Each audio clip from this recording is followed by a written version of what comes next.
Nii et me põhimõtteliselt ikkagi võime siis liikuda sinna, kus poliitikud teevad otsused ära, aga inimesi pole, kellega need otsused ellu viia. Aga üsna suur probleem on ka selles mõttes edasi jõudmatus, et esimeselt kursuselt ei saada läbi.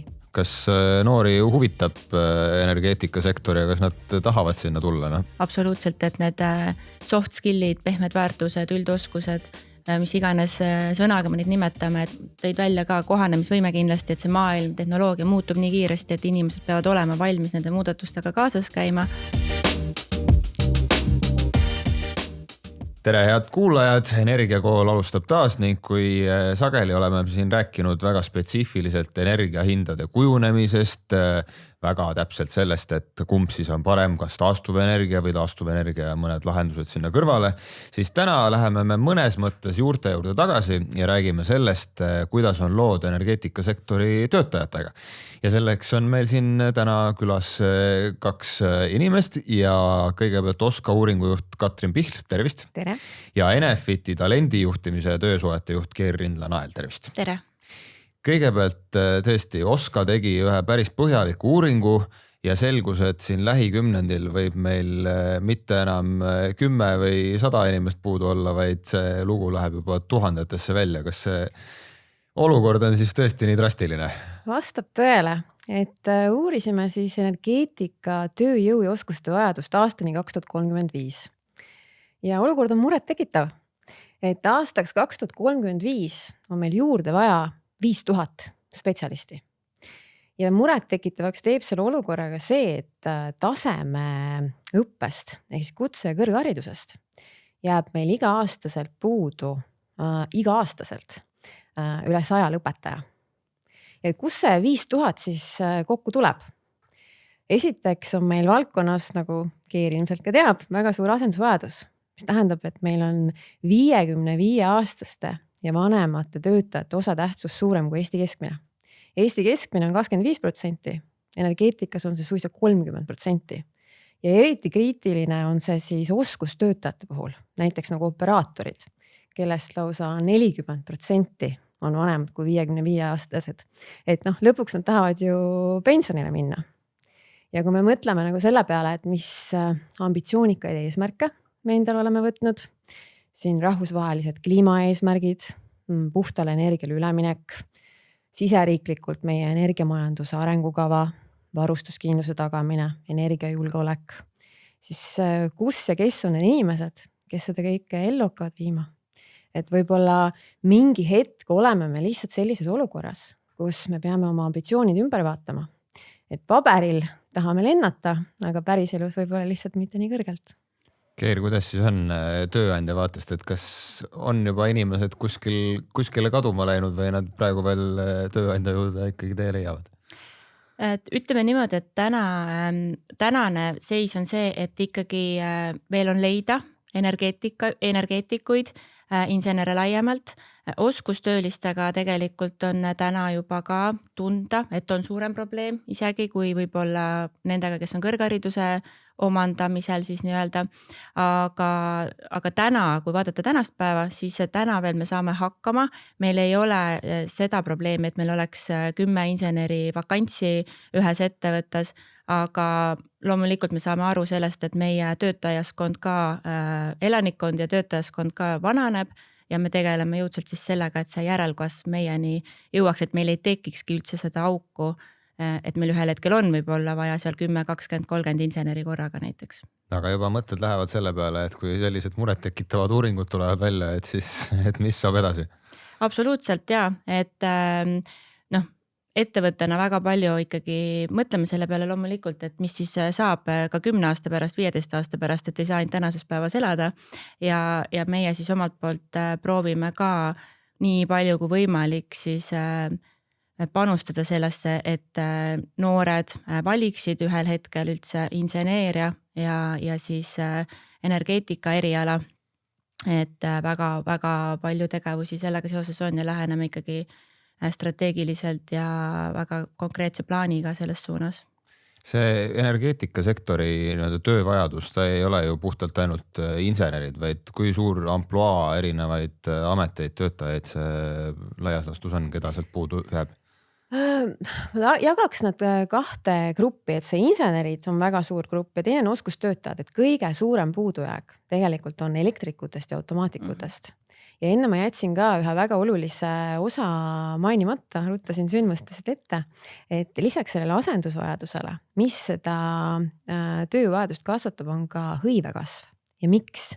Et kui me mõtleme tööturu trendidele, tehnoloogia trendidele, siis elektrifitseerimine, automatiseerimine, et kus need automaatikud mängu tulevad, meil on majandusareng, meil on tarbimise kasv, uhked tehnoloogilised ägedad seadmed, et meil on vaja selliseid nutikamaid ja kõrgema tehnoloogilise kompetentsiga töötajaid. Et kui me vaatasime ka seda haridustausta, et kui me liigitasime neid ameteid, siis seal on juhid ja siis on erinevad sellised ametid, mis jagunevad siis inseneeria peale ja siis on kutseõpe. Ja seal ongi kutseõppes tegelikult kõige olulisem ongi see elektrivaldkonna kutseõpe. Ja automatiseerimise puhul võiks ju arvata, et mis meil tuleb siin tehisintellekt ja võtab töökohti ära, aga vastupidi loob hoopis juurde. See on siin mündil on nagu kaks poolt, et eks me uurisime ka ju seda tehisintellekti ja tehisaru mõju uuringus. Ja äkki me nagu natuke kipume demoniseerima või müstifitseerima seda. Et meie enda uuringus saime küll selle tagasiside, et tööandjad on ju katsetanud selle tehisaruga. Ja nad on paljude nende insener-tehniliste arvutuste juures, ta jääb natuke otuks veel. Et ta teeb vigu sisse. Et nagu tehnoloogiaga ikka, tehnoloogia arenguga, siis ta aitab katta seda auku tööpuuduses. Ta lihtsustab, ta kiirendab, aga see päris aru, kes need igasugused matemaatilised arvutused seal üle kontrollib, peab seal ikkagi juures olema, et aastaks 2035 me kindlasti seda ei näe, et ta otseselt asendama hakkab, aga töökohti pigem juurde ta võib küll tekitada. Kuidas teie vaates on? Ja ma just eile rääkisin ühe energeetika ekspertiga ka, küsisin talt seda sama küsimust, et sarnast küsimust, et kas ühel hetkel ei olegi enam vaja meile insenere või energeetikuid, et AI tuleb ja asendab kõik ära või ongi vaja rohkem, ma ei tea, IT-spetsialiste, mitte insenere. Siis ta ütles, et vool käib ikka Ohmi seaduse järgi seal juhtme sees, et energeetikuid on kindlasti vaja ja kindlasti on neid vaja digioskustega. Et see on lihtsalt see, mis muutus peab nagu toimuma, et ei saa rääkida lihtsalt sellest klassikalisest energeetikaõppest, vaid sinna kõrvale peab hästi tugevalt käima siis kaasas ka see IT-õppe, et siis ma ise ütlesin ka talle, et kas see peab siis olema see, et nutikaid inimesi on rohkem vaja, kes saaks selle IT ja energeetika kokku panna ja väga olulise komponendi tõi see ekspert veel juurde, nimelt OT, et me räägime alati IT-st, aga tegelikult on energeetikas hästi oluline mõiste ka OT, mis siis on eesti keeles siis tööstusautomaatika, et seal siis kõik need asjad nagu kokku panna, et tegelikult me näeme seda sama, et see AI ei tule võtma neid töökohti ära, ta annab meile rohkem võimalusi, aga inimesed peavad siis sellega kaasa tulema ja neil peab olema siis see teadmine nii IT-st kui siis energeetikast mõlemast juba. Et ma ka täiendan siin Keeri, et me teeme ju oma oskuuuringutes lisaks nendele kvantitatiivsetele andmetele, et meil on siin töötamise register ja hariduse infosüsteem, et me ju intervjueerime sükest energeetika koorekihti. Ja siis päris mitu eksperti olid sellised, et meil on targemaid inimesi vaja. Et siis ma mäletan, ma ise ka mõtlesin, et kas me siis lähme 5-aastaselt kooli või teeme 13 klassi üldharidust või mis see siis tähendab. Aga see tähendabki just seda kõrgemat tehnoloogilist kompetentsi ja samuti seda, et hästi suur väljakutse haridussüsteemile on see, et see haridus peab laiapindne olema. Hästi mitmekesine, eri energialiigid, süsteemid, elekter, jahutus, soojus, salvestus, nende integreerimine, lõimimine, süsteemne mõtlemine. Kui ma teen seda, siis tulemus on see, et ei saa nagu ajada sükest nagu ühte rada enam. Et kas või kui me mõtleme nende ametitele, siis üha enam on see, et ei ole enam elektrik ja automaatik, vaid on elektrik-automaatik.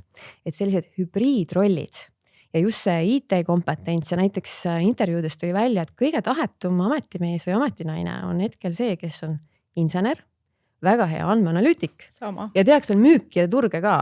Ja neid pidi olema niimoodi ühe käe sõrmedel, et kus sa leiad teda Eestimaa pinnalt. täpselt sama öeldi mulle ka, et kui ma küsisin, et kes oleks see ideaalne energeetik, siis milliste oskustega, et ütles, no ta peaks olema energeetik, kes on ka selline andmeanalüütik, et ta peab suutma nendest andmetest ta peab nendest aru saama, ta peab suutma nendest andmetest järeldusi teha ja need päris ellu nagu ümber viia, aga ta peab ikkagi mõistma seda energeetikamaailma nagu ka, nii et läheb kokku küll jutt. Nii et meil ikka on neid kokk-kondiiteri keevitajaid vaja siis lõpuks.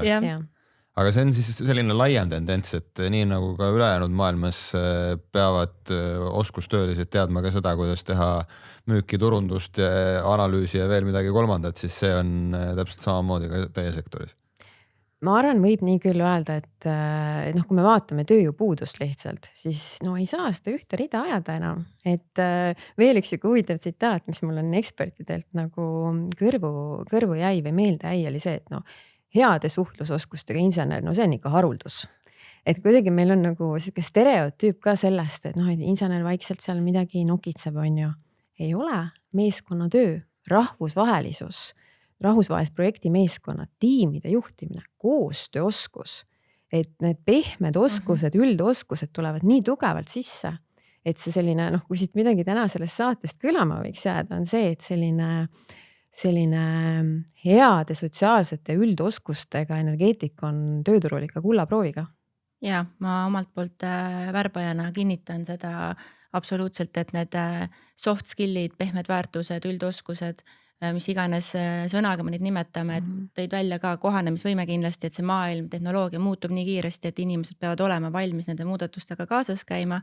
Koostööoskus kindlasti samamoodi, et ei saa enam üksinda oma kuskil nurgas midagi nokitseda, vaid sa pead väga paljude erinevate inimestega kokku puutuma, ühiselt plaani tegema ja kindlasti selline kriitiline mõtlemine ka, et infot on ju tänapäeval väga palju, andmeid on väga palju, aga sa pead aru saama, mis on päris, mis mitte, mida sa saad kasutada, mida mitte, et sellise kriitilise mõtlemise oskus ka on kindlasti hästi oluline kompetents. Eelmisel detsembril jagati esimest korda inseneri auhindu ja mul oli au seda juhtida ja tuleb tõdeda, et vähemalt seal oli muidugi ka inseneride koorekiht koos nii tööandjate kui töötajate poolt, aga need inimesed küll polnud suu peale kukkunud, nii et vähemalt see on selline positiivne tendents. Aga kui sellest korra kinni võtta, et ongi, meil on päris palju neid inimesi, kes pigem lähevad varsti pensionile. Kuidas nendega on? Ega neid ju sageli enam ümber ei õpeta, et mis mul enam, ma varsti lõpetan töö ära ja lähen maale pikutama. Keir saab siin täiendada, aga mina tooks välja selle digilõhe. Et me räägime hästi palju sellest, et tehnoloogia, sul sama siin tahvel ees on ju, et neid on ju elektrikutel samamoodi kasutusel praegu. Jummel, mis kõrgtehnoloogilised süsteemid. Ja samas mõtleme nüüd enda vanemate peale või paljud ju ongi tegelikult juba endal pensioni välja teeninud ja nemad peavad selle kasutusoskuse omandama. Et noortel muidugi see tuleb hästi välja, et digilõhe vähendamine, et see on ettevõtetele hästi suur väljakutse, et kui me tahame neid varsti pensionile minevaid töötajaid hoida, siis see täiendus ja ümberõppe just tehnoloogia vallas digioskuste mõttes saab üha olulisemaks. Ja, et nõus, et on see digilõhe, et noortel tulebki loomulikumalt see kõik, mis ongi normaalne, sest nad on põhimõtteliselt sündinud tahvel käes on ju, aga siin ongi tööandjad saavad väga palju ise ära teha, et nad näevadki seda, et neid uusi oskustöölisi eelkõige ei tule nii palju peale, vanemaid ei tahaks ära saata, et siis saabki tööandja teha seda, et ta õpetab neid inimesi välja, et tõesti käivadki objektidel tahvlitega ja neil on igasugused moodsad seadmed, mille nimesid ma ei teagi täpselt on ju. Et siis on tööandja vastutus minu arust neid inimesi välja õpetada, ühelt poolt ta ju aitab neid inimesi, vähendab seda digilõhet, aga teiselt poolt ta tagab sellega endale ju töötajad ja meil samamoodi on see oluline ja meil on ka pensioniealisi inimesi päris palju tööl, kes ongi alustanud 50 aastat tagasi seda tööd niimoodi, et paberi ja pliiatsiga tegid seal mingeid plaane, nüüd on kõik digitaalne ja väga hästi saavad hakkama ja õpetavad nooremaid ka välja. Nii et põhimõtteliselt need inimesed, kes praegu näiteks töötavad põlevkivisektoris ja ühel ilusal päeval, kui meil enam põlevkivi vaja ei ole, siis nemad peaksid ka just eelkõige tõenäoliselt õppima need digilahendused ära, et kaasaegsesse maailma tulla ja siis endale suure tõenäosusega neid töökohti siiski leida, sest et nagu me teame, siis neid on puudu. Soovitatav oleks, jah, ma arvan, et see hakkab ikkagi tehnoloogia oskustest, et pluss need üldoskused siis juurde, mida muidugi on raskem omandada, aga noh, eks see oleneb ka hästi palju ametist, et ettevõtte siseselt ka ju, et need teie sisesed koolitusprogrammid, et keda annab ümber õpetada, keda saab veel kaasata, et see sihuke ametite vaheline liikumine on ju sektoris hästi levinud. Ja siin ongi võib-olla üks märksõna ongi selline elukestev õpe ka, et ma ei mõtlegi, et neid, kes täna on juba pensioniealised, isegi natuke nooremad, kes ka oma ülikooli kraadi omandasid siin 20-30 aastat tagasi juba, noh, see on ju täiesti teine maailm kui see, mis meil täna on, et mitmed ongi läinud uuesti, teinud võib-olla mingi mikrokraadi IT-s, digitaliseerimises, et oma seda IT-kompetentsi või digipädevust siis ka nagu kasvatada, et see on kahepoolne, ma ütleks, et tööandjal on kindlasti oma vastutus, et ta peab tagama need võimalused töötajatele, aga inimene peab ise ka tahtma õppida ja areneda pidevalt. Ja et loorberitel enam üldse kohe ei saa puhkama jääda, et õpin ameti selgeks ja siis on amet kogu elus. Ei, kohe... Tundub, et energeetikas mitte, võib-olla mõnes teises sektoris on see veel võimalik, aga ma arvan, et energeetikas mitte. Noh, me oleme Oskaga majandusele ringi peale teinud ja ega see teistes valdkondades ka enam. See kohanemisvõime ja paindlikkus ja muutustega toimetulek ilma selleta ei saa. Et noh, siin muidugi energeetikas on ju hästi ideoloogiliselt laetud ka, et kui see fossiilkütuste usku nagu ta ikka ei taha, siis ta läheb ära. Aga see tõenäoliselt tähendab ka seda, et mitte ei lähe ära, vaid ühel hetkel enam lihtsalt ei ole tööd. Võib nii juhtuda, kui noh, see ongi nagu Keir ka ütles, et inimene peab ise tahtma areneda ja õppida kogu aeg juurde, et see tahe, et midagi uut jälle omandada, mingi äge uus tehnoloogiline seade tuli, et ega kedagi ju ei sunni.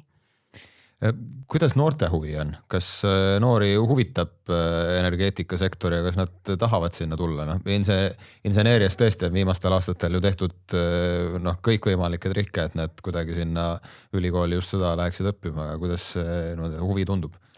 Ma ütleks, et see on ikkagi kasvanud viimastel aastatel, et need tegevused, mida on tehtud väga laiapinnaliselt, ma ütlen, et siin ei ole enam see, et teevad ainult, ma ei tea, ministeeriumid või ettevõtjad, vaid see ongi kõik on seljad kokku pannud, erinevad suundade esindajad ja ikkagi seda näitab ju ka sisseastujate arv juba tegelikult, et inseneeria ja energeetika huvi on sinna kasvanud, et TalTechi Inseneri Akadeemia arendusjuhiga rääkides ka, ta ikkagi tõi välja selle, et täna nad juba saavad valida, keda nad võtavad endale õppima, sellepärast et tahteid on rohkem kui kohti ja osad juba jäävad ukse taha, mida varasemalt ei ole tegelikult olnud. Et see näitab seda, et huvi noorte seas on kasvanud ja see on kindlasti ettevõtjate ja kõikide erinevate osapoolte ühine nagu panus sellesse.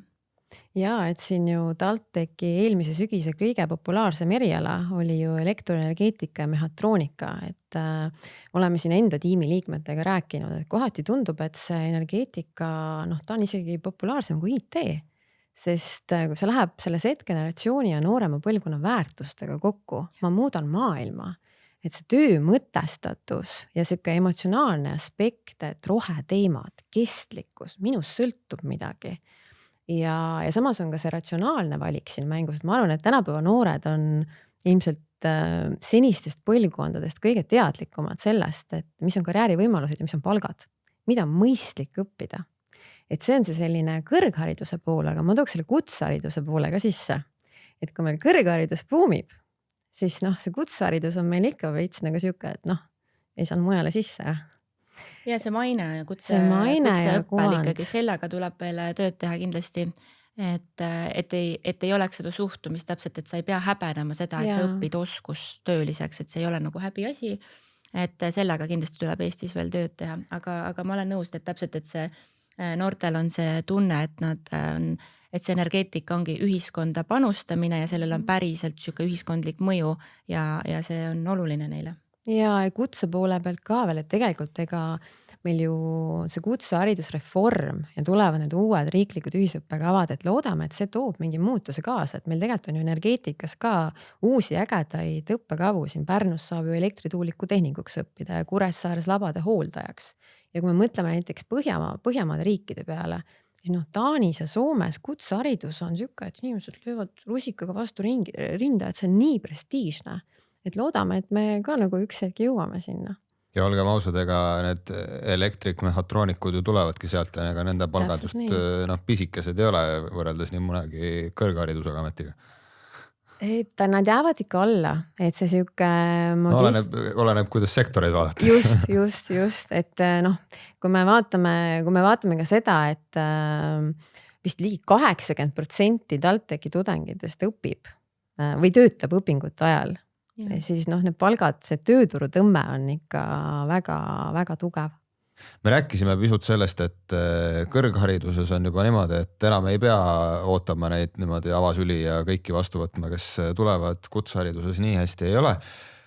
Kas see lõhe eelkõige siis see, et meil on siin 10 aasta vaates ikkagi suur hulk energeetikuid puudu, tulebki siis peamiselt sealt kutsehariduse poolelt ja tasapisi kõrgharidus siiski jõuab järele?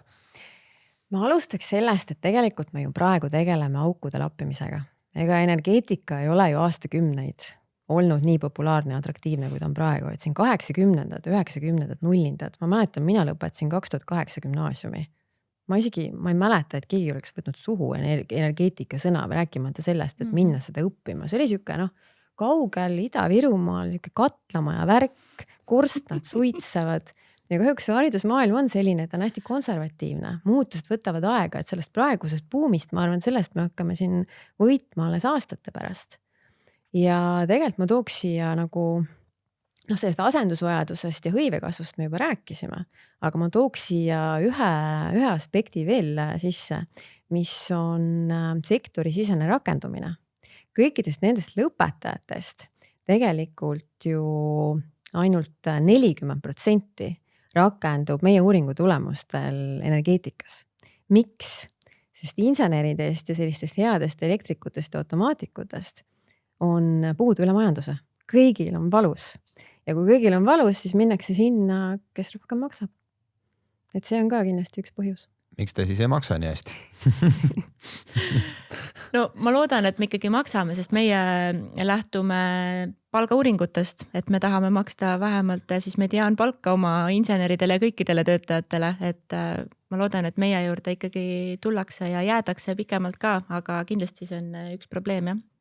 Kuidas siis saada just seda prestiižiga selles osas natukene suuremaks, et kui on tõesti inseneril valik minna põhimõtteliselt ükskõik kuhu, et ta siis just valiks selle energeetikasektori, kus praegu inimesi puudu on?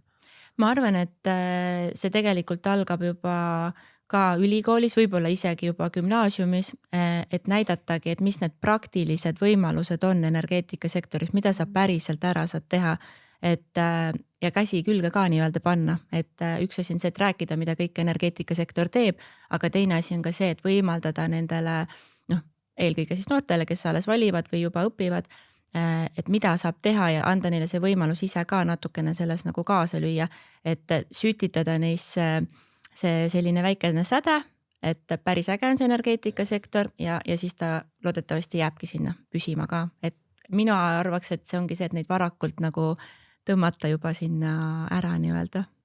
Kas see varakult tõmbamine teeb seda vana head ka nagu kunagi oli, et kõik, kes läksid ülikooli ei lõpetanud, no mitte päris kõik, aga päris paljud ei lõpetanud, sest et lihtsalt võeti tööl ära ja mis ma siis enam seal ülikoolis käin? No see on tegelikult probleem, et kas õpingud katkestatakse või siis neid ei lõpetata nominaalajaga, et jällegi, kui ma õigesti numbrid peast mäletan, siis kuskil 45% siis inseneridest ei lõpeta nominaalajaga.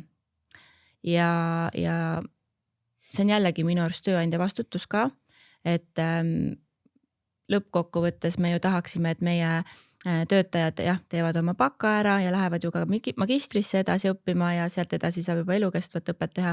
Et see on tööandja vastutus ka, et üks asi on see, et sa pakud sellele noorele praktikavõimalust ja võib-olla tõesti ta jääb tööle, aga siis oledki paindlik tööandjana ka, pakud osakoormust, teatud rollid on ka sellised, kus ongi võimalik ka käia siis selliste graafiku alusel nii-öelda tööl, et tal on võimalik seda töö ja koolielu ühildada ja mida meie veel teeme, on siis see ka, et me pakume lisaks inseneeria õppuritele siis ka õppepuhkust, et neil oleks päriselt võimalik keskenduda siis ka oma õpingutele, sest et meile on ka oluline, et nad selle kooli ära lõpetaksid. Aga see on väga tegelikult suur probleem, et nad võetakse väga varakult juba sealt koolipingist tööle. Me ise samamoodi tegelikult, meie väga paljud töötajad õpivad ja lihtsalt ongi siis tööandja vastutus vaadata, et nad päriselt selle kooli ära ka lõpetaks ja natuke neid sealt tagant utsitaks. Kas või sellega, et ma ei tea, pakud lõputöö teemat, mis on siis ettevõttega seotud ja juhendajat ja muud sellist ka. Kui suur see probleem laiemalt on? No inseneri erialadel ega see lõpetamine, ega see on enam-vähem sama, pooled ei lõpeta. Ja lisaks sellele tööturu tõmbele, mis iseenesest ei ole ju halb, kui me mõtleme sellest, et teoreetilise teadmise kõrvale kohe saada see praktiline kogemus, mis võiks olla parem. Probleem tekib siis, kui teadmised ja oskused kannatavad ja ei jõua lõpetamiseni. Aga üsna suur probleem on ka selles mõttes edasi jõudmatus, et esimeselt kursuselt ei saada läbi. Ja põrutakse just üldainetega, kõrgem matemaatika, füüsika. Ja kuhu lähevad juured, nagu paljudel teistel insenerialadel, üldharidusse. Meil on reaalainete õpetajatest puudus. Kui ikka 6., 7., 8. klass jäävad matas väga suured lüngad, esimesel kursusel inseneeria õppes sa ei tee seda tagasi, mitte kuidagi.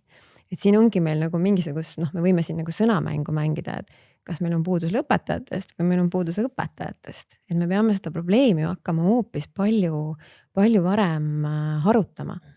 Ja seoses selle nagu õppimisega ka, et seda ongi hästi hea kuulda ja meil uuringu käigus tuli ka välja see, et ega tööandjad on ju ise nii huvitatud sellest, et te saaksite selle sideme kohe loodud ja te ju kasvatate ise endale sealt järelkasvu.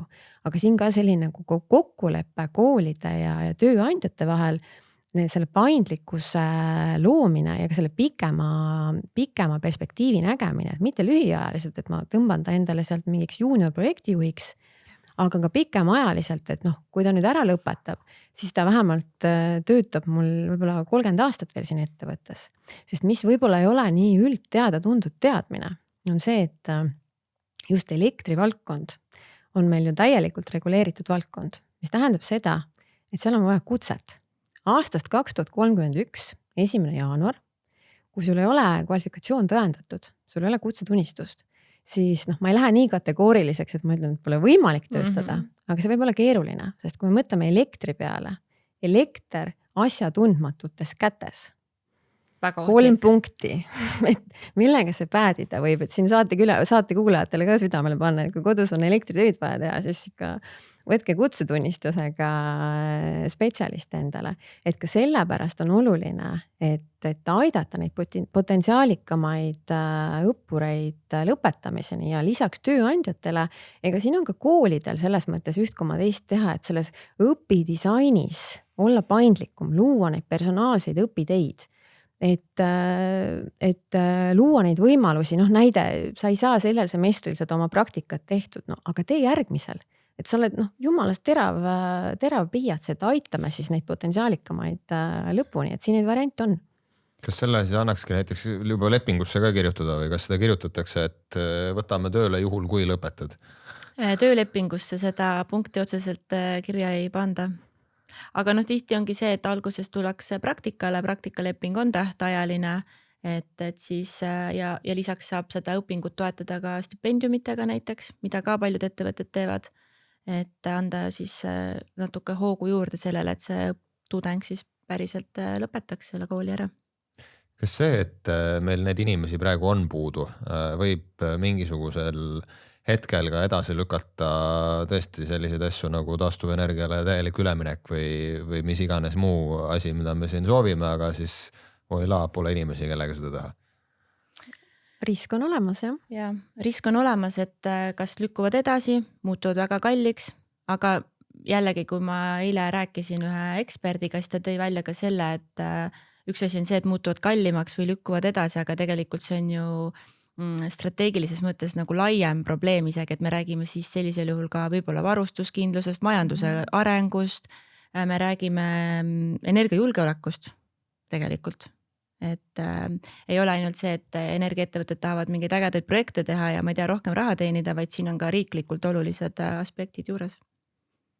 Nii et me põhimõtteliselt ikkagi võime siis liikuda sinna, kus poliitikud teevad otsused ära, aga inimesi pole, kellega need otsused ellu viia. Jah, mingis mõttes me nagu loodame parimat, et me võime siin rääkida ju välistööjõust on ju, aga välistööjõud on tegelikult ju praegu juba valdkonnas kasutusel, et hetkel ühtegi tuuleparki ei ehitata, aga kui siin mõni aasta tagasi ehitati, siis ega neid seda välistööjõudu oli ju platsil teil küll seal. ja samas on nagu see, et noh, kui tuleb mingi äge arendus või tuleb mingi projekt, siis okei, ma Eestist seda heade teadmistega inseneri ei leia, ma võtan sealt Saksamaalt.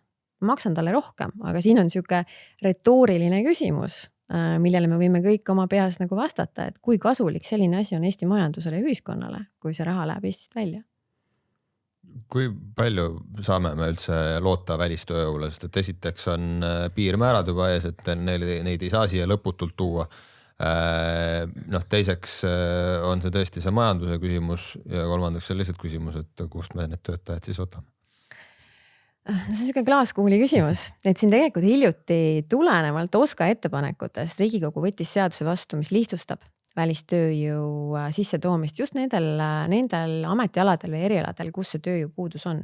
Et see peab lihtsalt vastama sellistele kindlatele kriteeriumitele ja siis on võimalik seda puudu olevat tööjõudu välistööjõuga katta. Ja ma leian, et tegelikult nagu hüpoteetiliselt, et kui meil on näiteks mingisugune arendusprojekt või mingi asi, mille tegemiseks meil on võib-olla vaja 5 või 6 inimest, siis meil tegelikult ei ole mõistlik ju neid ise koolitada, näiteks kui need on nii spetsiifilised teadmised. Ja siis see välistööjõu toomine on ju täiesti õigustatud, et me ei hakka selleks mingit õppekava välja töötama. Et see oleneb erinevatest nüanssidest, aga me uurisime ka OSKA uuringu raames siis teiste riikide näite, seal USA, Saksamaa, Taani, mõni veel. Ja ega need probleemid on ju universaalsed. Selle tööjõupuuduse ja nende põhjustega maadlevad ju ka suurriigid. Ja ka seal välistööjõu sisse toomine on üks lahendustest. Nii et isegi seal me ei saa sellist eelist, et et me nüüd hakkame otsima, meie saame, sest tegelikult otsivad nüüd kõik. Kõik, et see on hästi rahvusvaheline valdkond, võimalused üle maailma valla. Kuidas teil Enefit'is sellega just välistööjõuga lood on, et kas käibki niimoodi spetsiifiliste oskustega inimestega otsimine, sest meil Eestis neid pole? No üldiselt me välistööjõudu selles mõttes ei kasuta, et meie enda töötajate seas seda ei ole, aga jah, läbi siis allhangete nii-öelda on kindlasti välistööjõud täna teemaks, aga me ise näeme, et ikkagi insenerid me tahaksime leida siit Eestist, et ikkagi olla ühes selles kultuuriruum, keel, ohutuskultuur, kõik see nagu kattub meie ootustega, et oskustööliste puhul ühel hetkel võib-olla tuleb tõesti vaadata rohkem sinna välistööjõu poole. Mida siis teha just tulevikule mõeldes, et kui meil on need inimesed puudu, kas me peaksimegi siis nagu inseneridele tehti siin kõvasti kampaaniat, et tulge ja õppige ja nüüd lähevadki ja õpivad. Kus me siis peaksime seda laiendama või kuidas seda kriisi leevendada, et 10 aasta pärast ei oleks 5000 inimest puudu? Ma tooks sisse sellise uue vaatenurga. 2024. aasta seisuga töötusvaldkonna sisuametil 5% naisi. 95 oli mehi, et meil siin juures oleval pildil naised räägivad energeetikast, aga tegelikult see on ikkagi nagu meeste mäng. Et ja ma läheks selle jutuga sinna, et kus need pisikesed plikad ja noored neiud selle inseneeria huvi, tehnikaalade huvi siis saavad. Ja meie oma uuringus tõime küll seda välja, et tegelikult see kõige vastuvõtlikum aeg on ju lasteaed, algklassid. Et üks meie uuringu intervjueeritavatest eksperti ütles ka sellise minu jaoks lausa särava mõtte, et insener ei ole amet, see on mõtlemise viis. Ja seda mõtlemise viisi tuleb hakata kujundama robootika, leiutamise, probleemide lahendamise, matemaatikaga sõbraks saamisega, eksimisega.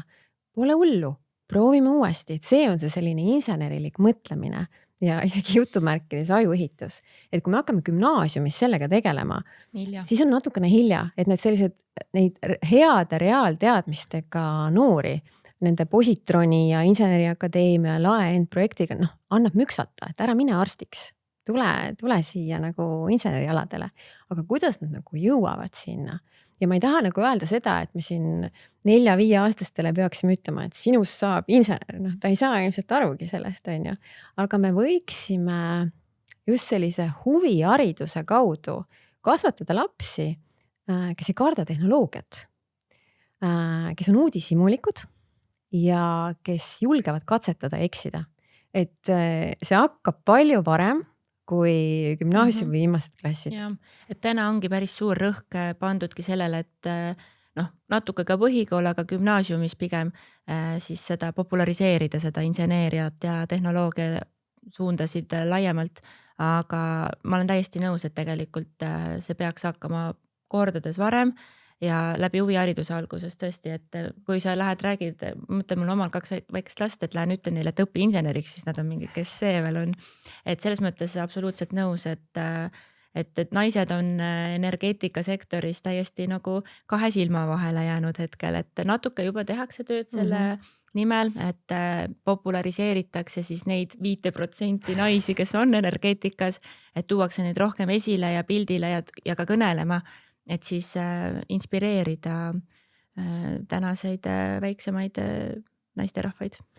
Kuidas see selline suunamine siis peaks toimuma, et kas see ongi selline erasektori ülesanne rohkem, et HK Unicorn Square'i peal me näeme ka natukene seda, et Squadi, et just erasektorist ikkagi tuleb eeskätt see esimene tõuge ja võib-olla riik paneb ka oma alla, aga kas peavadki siis käima ettevõtted ise siis käima lasteaedades ja koolides ja viima läbi mingisuguseid töötubasid või mis iganes või kuidas see peaks välja nägema? Ma arvan, et ainult erasektorile ei saa seda vastutust ka panna, et siin peab kindlasti riik appi tulema, laiemalt mõtlema sellele, et millist huviharidust me pakume ja kellele me pakume ja kas see on kõigile ka kättesaadav, taskukohane.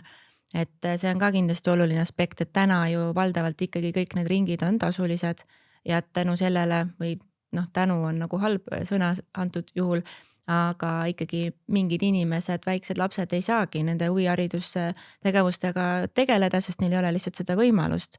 Et loomulikult erasektor saab appi tulla, täna kindlasti ka tehakse erinevaid tegevusi, meil on näiteks elektrijänes, kes siis käib juba lasteaias väikestele lastele rääkimas elektriohutusest ja laiemalt ka elektri võib-olla valdkonnast, et see on juba väikene asi, aga ikkagi juba viib natukene nagu lähemale ja lisaks siis mitmed ettevõtted panustavad energiaavastuskeskusele, et see oleks ajakohane ja sinna noored leiaksid oma tee, aga need on väga väikesed sammud, et siin tuleb kindlasti strateegilisemalt ja ühiselt läheneda sellele.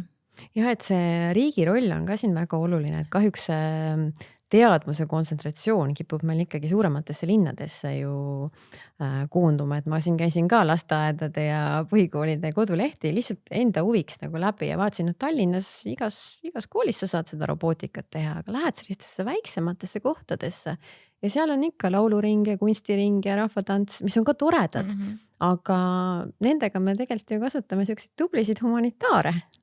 Et ma ei mäleta, ma mõtlen, et kui mina käisin lasteaias ja algklassides, siis samamoodi meil olid seal kaunid kunstid ja siis 20 aastat hiljem mõeldakse, et kus meil need heade matemaatika ja reaalteadmistega noored on, et kuskil on midagi natukene mööda läinud, aga õnneks me tegeleme sellega praegu.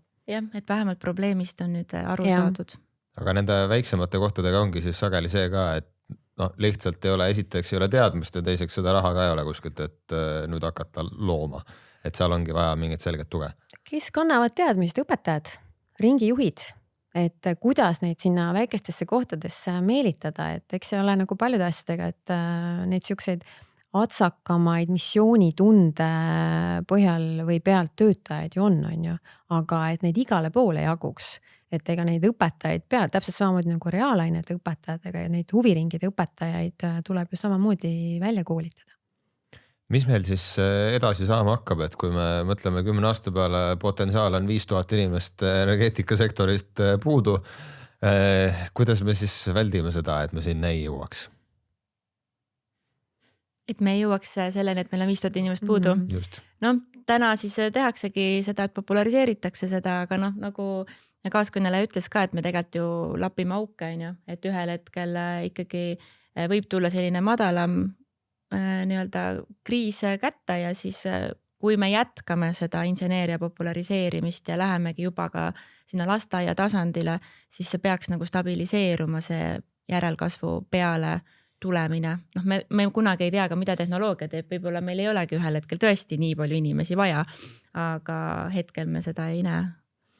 Ja ma täiendaks ka, ma olen täiesti nõus sellega, et me teeme juba päris palju asju õigesti. nüüd ei tohi jalga gaasipedaalilt maha võtta. Et juba see populariseerimine ja see tööandjate panus ja see kõik on väga hea.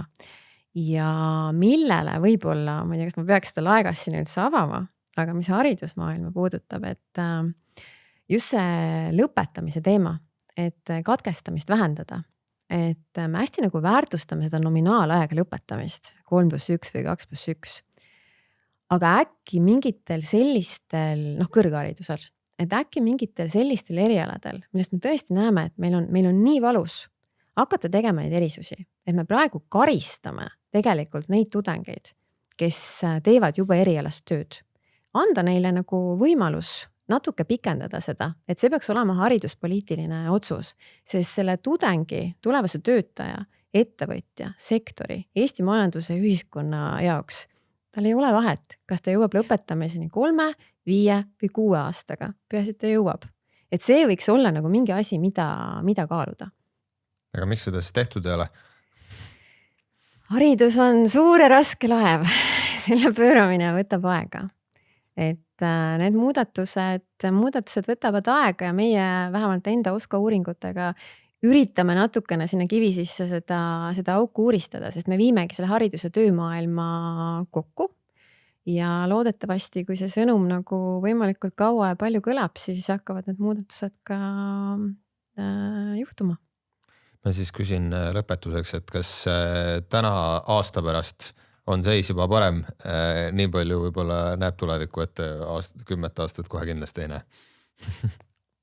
Ma arvan, et on. Mina usun sellesse, et energeetika hetkel on väga populaarne ja ma usun, et see vähemalt sisseastujate mõttes, et sealt tuleb peale sinna sellesse avasse. Ise asi, kui palju neid sealt välja tuleb.